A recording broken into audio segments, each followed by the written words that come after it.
Pune Mumbai express हायवेवर पंढरपूरकडे जाणारी एक बस होती. डोंबिवली परिसरातील भाविक हे पंढरपूरकडे जात होते. ते एक्सप्रेस हायवेवर एका ट्रॅक्टरला आदळून त्यांच्यामध्ये अपघात झालेला आहे. बसमध्ये एकूण 54 लोक होते. त्यापैकी आतापर्यंत आपण 42 लोक MGM हॉस्पिटलला उपचारांसाठी हलवलेले आहेत.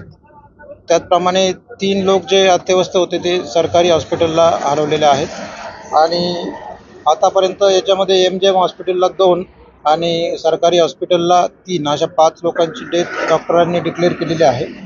बाकीचे जे लोक आहेत त्यापैकी 7 ते 8 लोक जे आहेत त्यांची प्रकृती थोडीशी गंभीर आहे आणि बाकीचे लोक इतर लोक आहेत ते सेफ आहेत.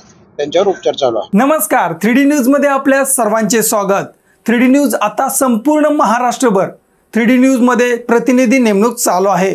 तसेच स्क्रीनवरती दिलेल्या नंबरवरती कॉल करा आणि आमच्या 3D न्यूज चॅनलचे अधिकृत प्रतिनिधी व्हा.